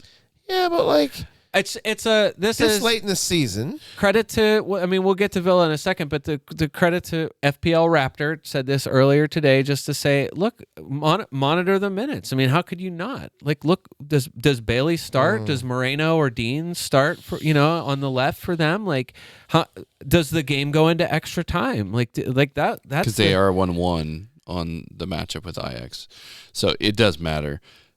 Let me ask you this: you were talking a lot about Johnson. Yeah. What do you think the ownership difference is between who has a higher ownership, Brennan Johnson or Dejan Kulusevski? I would say Kulu has a greater ownership. I'm assuming Kulusevski. The question begs the answer. By how much? I would say Kulu's probably. I have Brennan Johnson's 13% ownership range. from a few hours ago written in front of me, so I can see I have it. Kulu around 13%, and I would say Brennan Johnson at 5%. 2.7% and 0.8%. Ooh. Brennan Johnson is like no one has Brennan Johnson. That's what I'm saying. The fact that you're you're massive really differential. That's a big differential. Interesting. Okay. And I'm just saying, since game week 22, he's got more points than any other Spurs midfielder. More people have brought in Rorslev from Brentford. I get it. Johnson.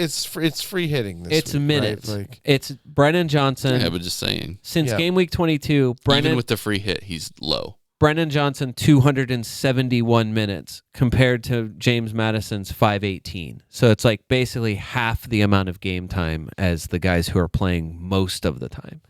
So Son is not coming off. You're not losing Madison. So it's just a question of, does Brennan Johnson start or not? So, yeah, of course. Are you going to be? I got you. Which guy? When are you ever happy to see your guy start on the bench? Ever? When is that ever something that you're like, yes, now he can be a super sub? You're never happy about it. So they could have, like this week. How much do we talk about Nottingham Forest? This was a good matchup for them, I think. And you're like, yes, we got to get, like, the numbers are great for Gibbs White, Hudson-Odoi, Elanga, one of the best, definitely of their team. Why did Elanga sit again? Shrug. No one knows. There's no like, other than tactics. Like, why did Taiwo Iwanese sit and Chris Wood start for them this week? I don't know, other than Chris Wood's back and they're trying to get him minutes or something. I don't know. Yeah. I don't know. Maybe they saw something tactically. But they're all fit enough. They all played.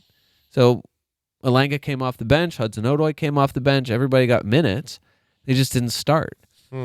Anyway, I'm just saying, like, the numbers for Brennan Johnson, like, you see the performances. You see what happens, like, when that attack is flowing, even Timo Werner scores goals in it.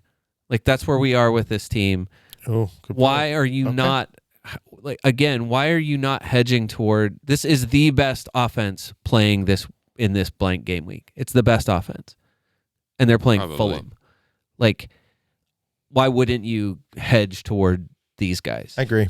You're right. So same philosophy with Brentford. You're right. You should have 3 attacking Spurs, and if you're going to go for your best defensive luck, you load up with Brentford. Yeah. I agree completely. All right, now listen. There's multiple things we haven't covered in games, and I don't feel like we have to cover all the games because at this point we're mainly covering the 4 matches that are next week, along with, of course, we have to talk about Liverpool and Arsenal, right? But the Burnley, Brentford, Luton Forest, Fulham Spurs, West Ham Villa. Anything else we need to cover as I'm trying to make my my free hit team here and trying to weigh all the options? Tell them what to do. Well, right now, I'll tell you what I have at the moment. Well, so West Ham, I mean, should I start Cresswell in defense? No. I got to round my defense out. Right now, honestly, I just got to find a couple guys to play. It's not that big of a deal. There is no way you do not want to, unless you find out, again, unless Aston Villa goes like 120 or penalty kicks or something like that, and all of the normal starters are out there all the way through penalties, then yeah, maybe you think like, you know what, this is a chance. I'm going to try, I don't know. I got Watkins and Luis. Mavropanos is coming in for me. Right. Like, you know what I mean? You're not doing that. I just think, even then, I don't trust West Ham. Like, they just drew Burnley. They gave up like a friggin' worldie, and then they give up the weirdest own goal right before halftime. Yeah. They have to come back from 2-2 down against Burnley. Antonio looked pretty good coming back. I will say that. For sure. They should have won. West Ham should have. West Ham should have won. They should have caught it in extra time for sure. Well, Sander Berg touched the ball in the box right at the end of the game, and they didn't give it. They even went to VAR, and they didn't do anything about it. No, Paqueta and Ings saved the day for him. Kudus was awesome. Kudus is an awesome player. He deserved better in this game. But Kudus is one of those guys, he's one of those guys, no one's going to go to him because everyone's going to have Bowen and a bunch of other, the trendy picks. Yeah. And you're going to look at Villa and you're going to be like, oh, Douglas Luiz playing, whatever, Leon Bailey, they're awesome. I'm just saying, it might not be like that. It might be a leggy Aston Villa team going to an angry West Ham team who just got jobbed against Burnley, and West Ham's playing at home. So Kudus is one of those guys, maybe he jogs that dumb Aston Villa back line. So, yeah. Okay. I'm just, I think, the transfers in for, Villa defenders is perfect. No one knows what to do. Dean is the number one. I think Dean is the number one Villa transfer in for their defense, and he's, the 12th most transferred in for defenders. I think that's what I saw earlier. Then, after that, it's,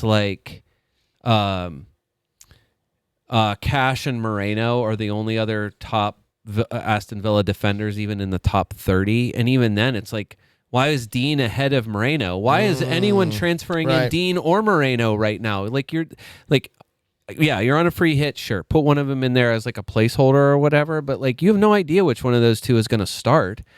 Matty Cash, you're counting on Matty Cash to do something for you? I don't know. No. The answer is no. Maybe. He's in your team right now? No. Okay. No. Plus, John McGinn he's in a 3-match domestic ban. So no John McGinn is not good for them. Not at all. So that's why I'm saying, I get it. Watkins is a default pick for everybody. And we're saying, I think Thursday's going to say a lot. Yeah, with McGinn out, and the good news is McGinn can still play in Europe, so that means somebody else doesn't, whoever is covering for him. Dave, Fulham, so Wolves lose Neto. Do you still have him? No. I went to Douglas Luiz. Okay. That's a good move, I think. Didn't pay off this week.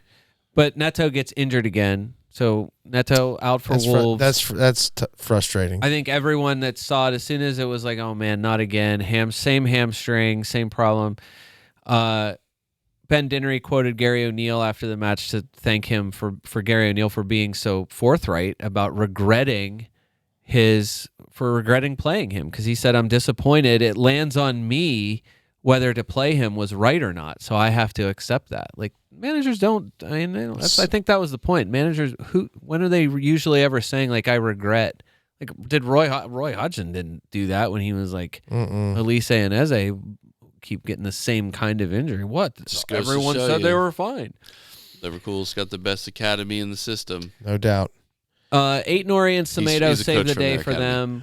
No, look, Iwobi scored again. So Iwobi scores for Fulham. I know it was late. It was too late for it to matter, but Iwobi scores. Muniz, 7 shots. Number 1 for shots this week of anybody.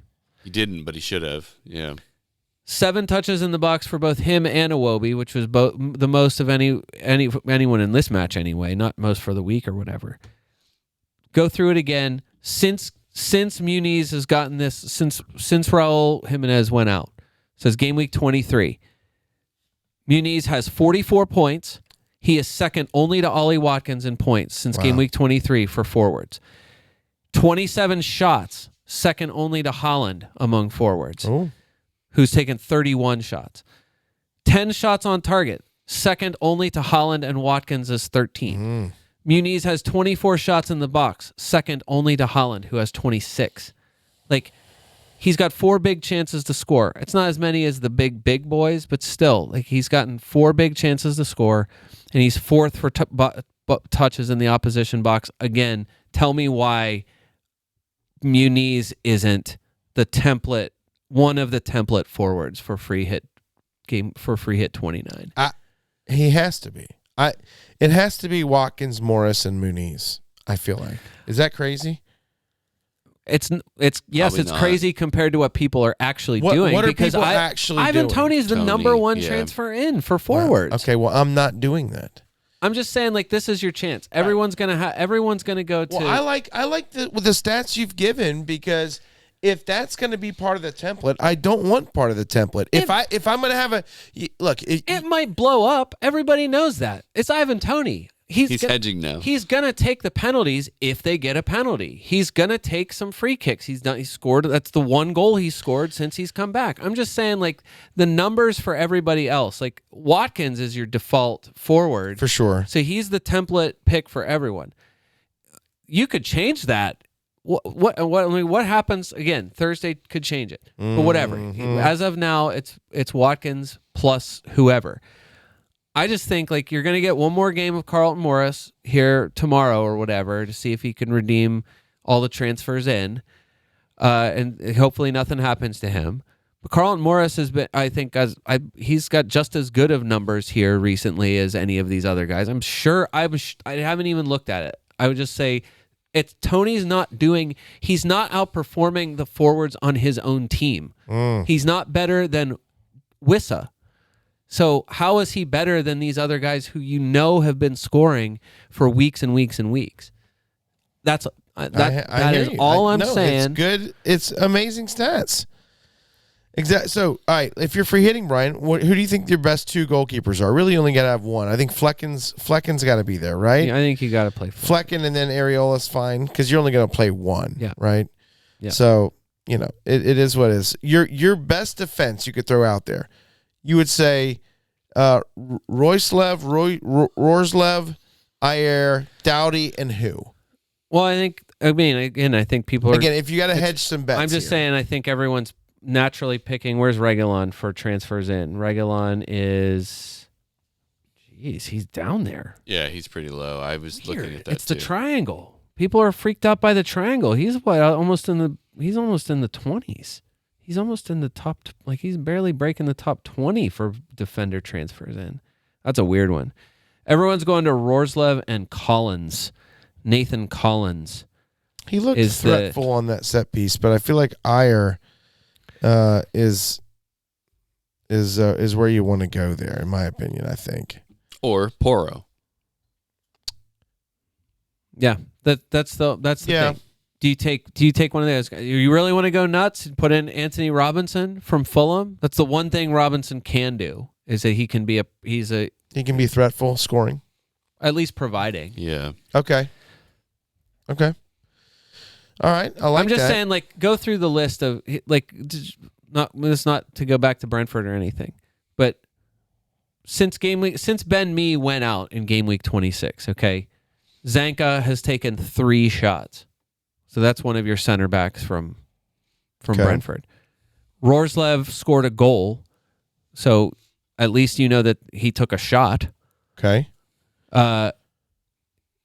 Collins has the highest XG other than Rorslev, a 0.45, but he's taken 2 shots, and he's got 1 shot on target. Is that doing it for you? No. And then Ayer has 0 shots since game week 25. Okay. So Collins at least has a shot. That's what I'm saying. Like, Reguilon is the guy. Reguilon is the attacking guy. Reguilon has taken 6 shots, which is the most of all the defenders for Brentford. 4 chances created. You just don't know if he's going to play. He is going to play. He is going to play. So Thomas Frank is saying he had a minor hamstring injury. That's what kept him out this week, but he should be fine should be fine for Burnley. Okay. That was reported even ahead of the Arsenal match. Decision made. You just Decision put his made. free hit together for him. I mean, and we are doing it. All right, strikers. Watkins, Mooney's, Tony, maybe. Morris. And then Morris, right? I mean, those are the. I'm not going with Tony. Look, you could do. That's what I'm saying. Like the numbers on Brentford support Wissa. Right, correct. Since Tony has come back. So it's not crazy to go there. Again, the only reason why you're taking Tony is because you're afraid. You're a baby. You can't think for yourself. You want to follow the herd. You love the hive mind. You crave you need that whatever. Yeah.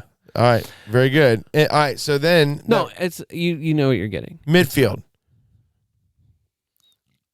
I probably got to have two Spurs. Son and who? You Madison is what he nail said. it down. I think it's Son and Madison. Nail for it me. down whether you would do 3-4-3 or a 2-5-3. For me it's 3-4-3. Okay.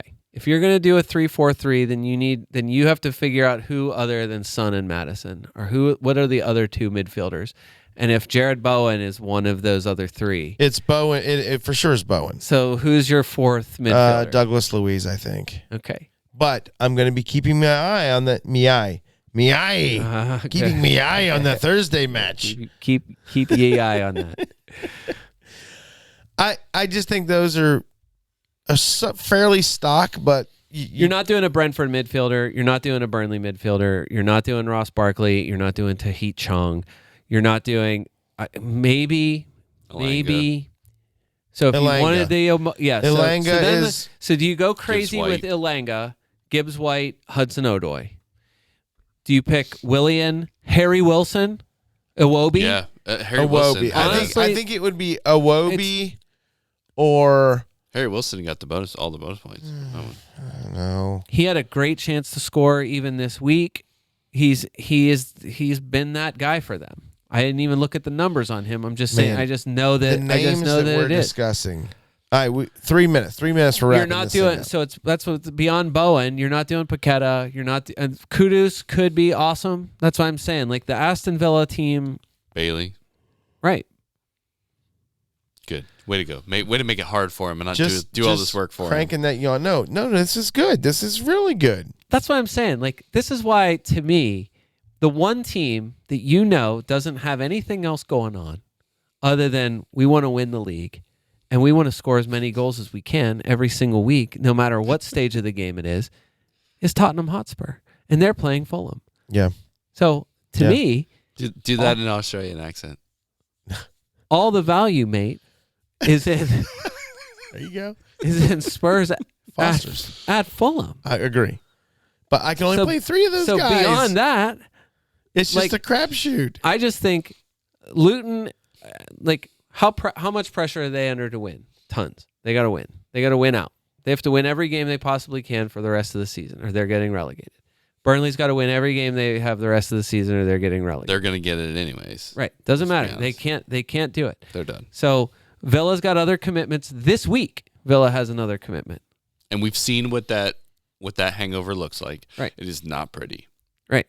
West Ham has spirit. Yes, they do. And they are playing at home. So in that match, I like the West Ham vibe better.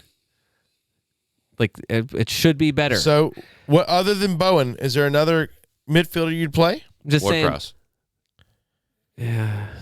He got subbed out early this match. Okay. He's taking penalties if he's out there. That's the one thing with him too. Okay. You asked her if there's another one. I mean, Kudus. That's it. Ward-Prowse or Kudus? I honestly probably Kudus Ward-Prowse. is more fun. Probably Ward-Prowse because of the penalties. That's the point. I'm taking Kudus. You do you, man. Kudus greater than Elanga, Brian? No. Yeah, not in this match. I currently have Elanga in my team. All right. Free hit squad is officially made. Free hit has been activated, and I have £15.7 in the bank. So everyone's available. Oh, man. Well, we'll see. This is my match week is already completely subpar. I've had one guy connect, and that was Mr. Palmer today. And, I don't think anyone's really knocking it out of the park. But anyways, I'm free hitting this week. I know you boys, for Brian, is probably not. He's, instead of free hitting, he's 3 hitting. And Travis, you have not decided I don't know, what man. you are doing. So here, look. Quickly. Doesn't matter. I'm just saying, they can't. It's not going to be quick. It's just, okay. It's never quick. All right, fair enough. Just the thought. Look, I've got 6 guys. Yeah. So, man, how many is good? 8, 9, 10. Is 8 good? 11 is good. 9. 11 is 9. Optimal. I would feel comfortable with 9. 15. I mean, you won 11 with a really strong bench. I would that's feel optimal, comfortable with 9. So that's what I'm saying. So that's like, how many hits would make me feel better? For me, any number of hits makes me feel better. I love the dopamine. But what I'm saying is, like, for me, it's, do I really want to hit in players that I'm not going to want to keep? Right. So do I really want to hit in Ivan Toney? I'm making a strong case this week that I don't even want him. I don't think I would even pick him on a free hit. You'd rather have him, yeah. Like, the Brentford schedule the rest of the season is fine, whatever. So he isn't. It's not a bad long-term hold. I just don't like what you see out of him. Whatever. They don't have a double game week remaining. So again, you'll if you're wild carding, whatever, he's not going to stay in your team. He's not. So hits for Spurs, Son. You don't have Son? Absolutely, you're hitting in Son. Sure. You're getting him no matter what. Madison, yeah, for sure. I think you hold him. I mean, for sure. I said till at least game week 33, and depending on how you see the really tough run they have toward the end of the season, whatever, he's a long-term hold barring injury. Brennan Johnson, he's a perfect guy to bring in on a free hit, but you're not hitting him in. That's what I'm saying. And then Timo, you're not, whatever. You're not, like, some of these guys, like, you'd be okay with, like the defenders for Spurs, you're okay with, like, bringing them in and holding them, but, like, they're kind of, I think they're a little bit. It's not to me. They're not it's not great as a free hit. They're a better long-term hold, whatever. You doing a hit for anyone from Fulham other than Muniz? I don't think so. No. Like, Muniz is a good enabler. I think Raul is training again. I think I did see that for Fulham, but I can't imagine that it's not like Raul's coming in. Like, that's just, he's depth now. Muniz is playing too well. Like, Anthony Robinson, he's an enabling price, I guess. Like, he's a player you could bring in, whatever, because he's 4-5. But, like, you're not hitting in Harry Wilson or Willian. So that's my question. Like, do I really want to take a hit for Elanga? Like, they get, it's... No. So, but you get them, like, if you did, you at least with Nottingham Forest, it's at Luton, home Crystal Palace, home Fulham. That's their next 3. So, like, you could at least use him. He's cheap. Okay. So he's at least like a bench level player. Oh, jeez. You hitting in Bowen? Yeah, definitely. Bowen, like a solid hold for West Ham until game week 35. Bailey or Douglas Luiz? Again, probably not. You're not wild about hitting those guys in. They're a better free hit guy. Yeah. And then you're not, it doesn't matter. Burnley, you're not free hitting in. I free hit in Luiz, but he's not in my starting lineup. Right. So for me, like, I don't know how this works for you on the math, but like, you'd sell Saka. Are you really selling Saka? For me, I bought Saka at 9.1. So that's no loss. Like, he might drop anyway till the start of the next game week. So he might, I don't know, you might break even on that one. Like, I'd sell Saliba or Gabriel. Like, I didn't buy Saliba until he was 5'6". Gotcha. Like, so I'm you're not losing. losing. I'm not losing. And I'd buy Ben White over him anyway. Mm-hmm. I'd have Kivior over him anyway. Right. Because I need Salah money. I need heavy hitter money. Right. You know what I mean? Yeah. So I'm not sad to lose those kind of guys for someone who I know, like, they're just going to be part of another transfer or a wild card later.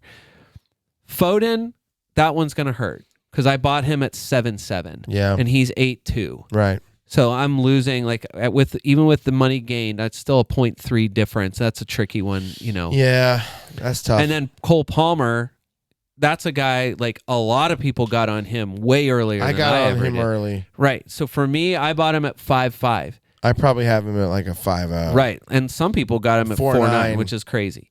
So I'm saying for me, like, he's probably going to go up, if he didn't already, he's going to go up to 5.8 despite not playing this week. Jeez. Because, of course, he should. But I'm saying, like, like, I'm selling Solanke. So, like, I bought Solanke at 7-0. It's no loss. I'm just saying, like, it's kind of like, I guess my total, like, if I'm getting rid of like a handful of these guys, it's like, I don't know, 0.5 or 0.6 that I'm gonna have, that I'm losing if I have to, because they're Saka I want back, Foden I want back. If I sell Cole Palmer, of course I want, like, now, like, I don't even think I can sell him. You know what I'm saying? Like, he's in my team. So that's like, I think that's the tougher thing, is like,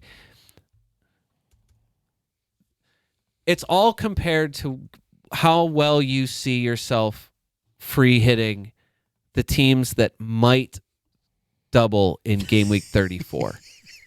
Is that after this free hit week, the next one on everyone's target is 34? Yes. So it's game week 34, and if things break right, okay, the free hit gets you triple Manchester United. Okay. Because they play home to Newcastle and home to Sheffield. Don't care. Okay. If it works out that way, you don't care. No, I don't love any United players, even in a double. In a double match week, both games at home, I would way rather have 2 Manchester United people over almost anyone playing in a single week. Week. All right, well, fair enough. We'll get there. Well, no, it's like, I'm just saying, like, look down through that. But like, Newcastle are playing Manchester United and Crystal Palace. Okay. So do you want, maybe by that point they're more fit, double Newcastle or triple, whatever, free hitting in Newcastle people, a team that's up and down, whatever. And then you still can pick, if because Crystal Palace has got West Ham and Newcastle, both games at home, that, if they end up doubling. Like, it kind of depends on how all of this shakes out. I just think those teams, to me, like, is the lesson that everyone learned in this double game week. It seems like everyone's hindsight is on like full blast now, because it's like, well, of course we all deserve this. We hedged all our bets on Bournemouth and Luton. Right. So it's like, I'm never doing this again unless it's good teams involved. You know what I'm saying? And in the meantime, like, I said, like, not to, like, it's just do it. I'm just looking at like Ben Crellin, who's at 1,500 in the world right now. Right. He brought in Kirkes from Bournemouth. Oh, yeah. I brought in Kirkes from Bournemouth. You know what I'm saying? I took a hit, just like some other players. I followed way higher than me and doing the same thing. Yeah. Whatever. Like, it's whatever at this point. I just think, like, looking at it down the line, for sure there are going to be doubles in game week 34. And regardless, only Sheffield you're ignoring. If it's Crystal Palace, if it's Newcastle, if it's Manchester United, if those are the teams that are doubling, those 3 teams are way better collectively than Bournemouth and Luton are. Mm-hmm. So at that point, you have 9 players in that game week doubling in games where you're like, I like the attack of those 3 teams. I like Eze in a double, regardless of who it is, almost, because he can get it. Because everybody's going to do the same thing. Like, and then even if it's game week 35, like, the possibility of, like, it could be Chelsea having a double that week. That's not bad. Like, it's you take a chance. Right. For sure. They can score goals. And then everybody's building up anyway, to have basically the same team in game week 37 and bench boost in 37. Yeah. I'm just saying, like, for me, it's good. That's what I'm saying. The free hit for me, like, with 6 guys, and I've already got Son. I don't have to worry about Son and Bowen. I don't have to worry about Watkins. Right. I don't have to worry about Carlton Morris. I've got Doughty. It's just a question. And, like, these other guys, I'm like, how much are you counting on points from these guys this game week? It's probably worth hitting in Madison, maybe. That's it. Right. To me, that's the one guy. And maybe Elanga. Yeah. Maybe. Right. Maybe. You can. I'm just saying it's compared to, like, people that have already gotten rid of City assets because they come back in game week 30 against your guys. So everybody's already like, well, it's the best defense in the league. Like, not a great matchup for City. I'll bring them back in 31 or whatever. Yeah. No, I hear you. So anyway, I love it. All right. Well, listen, I'm not gonna mention the podcast league this week because I dropped. Now the week's still going on. I'm kidding. I'm now in 4th, but I was up to 2nd.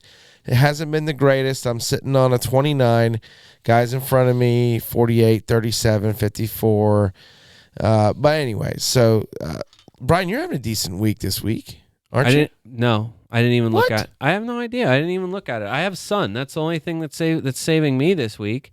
I benched Cole Palmer, so that's all I know. Brian, a 32. Okay, 32 is fine. Okay, 32 is fine. Okay. Who was I look? It's my score. My score is really good. Travis, you're sitting on an 18. Yeah, I've seen better from really you. Good. Seen better from you. League Diane, 43, and League John in our mini league with 43 and 42s respectively. So. Right. If I had played, because I think I saw a bunch of people. I mean, I saw Captain Jared Bowen this week. I think that was a not Sonny? No. Why would you captain Son against Aston Villa at Villa?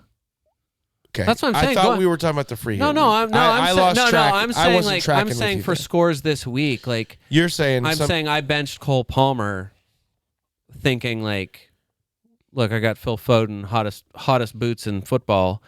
I got Saka. No one's benching Saka. Right. Against the worst defense in the last few weeks or whatever. And how could I bench Jared Bowen at home against the worst team in the league? Right. So I got to bench somebody.